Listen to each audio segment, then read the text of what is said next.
ಎಲ್ರಿಗೂ ನಮಸ್ಕಾರ ಸ್ನೇಹಿತರೆ. ಒಂದು ಊರಿನಲ್ಲಿ ಒಂದು ದೊಡ್ಡದಾದ ಮರ ಇರುತ್ತೆ. ಆ ಮರ ಪಕ್ಷಿಗಳಿಗೆ ಆಸರೆಯಾಗಿರುತ್ತೆ, ಜನರಿಗೆ ನೆರಳನ್ನು ಕೊಡ್ತಿರುತ್ತೆ, ಹಣ್ಣು ಹಂಪಲುಗಳನ್ನು ಕೊಡ್ತಾ ಇರುತ್ತೆ. ಒಂದು ದಿನ ಒಬ್ಬ ಬಾಲಕ ಆ ಮರದ ಕೆಳಗೆ ಬಂದು ದಣಿವನ್ನು ಆರಿಸ್ಕೊಳ್ಳಿಕ್ಕೆ ಕೂತಿರ್ತಾನೆ. ಅದರಲ್ಲಿ ಬಿಟ್ಟಿರ್ತಕ್ಕಂಥ ಹಣ್ಣುಗಳನ್ನು ನೋಡಿ ತಿನ್ನಬೇಕು ಅಂತ ಆಸೆ ಆಗುತ್ತೆ, ತಿಂತಾನೆ ಕೂಡ.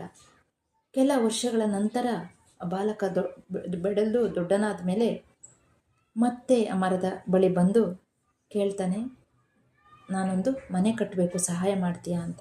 ಆಗ ಆ ಮರ ಹೇಳುತ್ತೆ, ನನ್ನ ರೆಂಬೆ ಕೊಂಬೆಗಳನ್ನು ಕಡಿದು ತಗೊಂಡೋಗು ಅಂತ. ಅದೇ ಥರ ಮಾಡ್ತಾನೆ. ಅದಾದ ನಂತರ ಕೆಲ ವರ್ಷಗಳಾದ ಮೇಲೆ ಮತ್ತೆ ಬರ್ತಾನೆ ಆ ಮರದ ಬಳಿ, ಮತ್ತೆ ಬಂದು ಕೇಳ್ತಾನೆ, ನನಗೊಂದು ದೋಣಿ ಮಾಡಲಿಕ್ಕೆ ಸಹಾಯ ಮಾಡ್ತೀಯಾ ಅಂತ. ಆಗ ಆ ಮರ ಹೇಳುತ್ತೆ, ನನ್ನ ತೊಗಟೆಯನ್ನು ತಗೊಂಡು ಹೋಗು ಅಂತ. ಹೀಗೆ ಎಲ್ಲವನ್ನ ದಾನ ಮಾಡಿ ಏನೂ ಇಲ್ಲದಿದ್ರೂ ಸಂತೋಷವಾಗಿರುತ್ತೆ.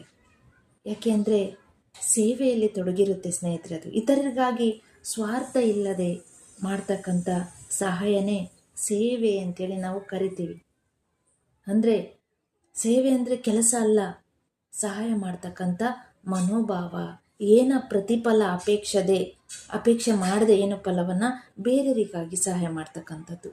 ಇದರಿಂದ ಏನು ಮಹತ್ವ ಅಂತಂದರೆ, ಈ ಸೇವೆಯ ಮಹತ್ವ ಸಮಾಜ ಬೆಳೆಯುತ್ತೆ ಸ್ನೇಹಿತರೆ, ಒಳ್ಳೆ ರೀತಿಯಲ್ಲಿ ಬೆಳೆಯುತ್ತೆ, ವ್ಯಕ್ತಿತ್ವ ನಿರ್ಮಾಣ ಆಗುತ್ತೆ, ಸಂತೋಷ ಸಿಗುತ್ತೆ. ಅದಕ್ಕೆ ಮಾನವ ಸೇವೆಯೇ ಮಾಧವ ಸೇವೆ ಅಂತೇಳಿ ಹೇಳ್ತೀವಿ. ಇವೆಲ್ಲ ಸೇವೆಯನ್ನು ನಮ್ಮ ಜೀವನದಲ್ಲಿ ನಾವು ರೂಢಿಸಿಕೊಂಡಿದ್ದೇ ಆದಲ್ಲಿ ನಮ್ಮ ಜೀವನ ಸುಂದರ ಆಗಿರುತ್ತೆ. ನೀವೇನು ಹೇಳ್ತೀರಾ? ನೀವು ಯಾವುದಾದ್ರೂ ಒಂದು ಸೇವೆಯಲ್ಲಿ ತೊಡಗಿಸ್ಕೊಳ್ಳಿ ನಿಮ್ಮನ್ನು ನೀವು, ಆಗ ನೋಡಿ ಎಷ್ಟು ಸಂತೋಷ ಸಿಗುತ್ತೆ ಅಂತ. ಮಾಡ್ತೀರಲ್ಲ? Thank you.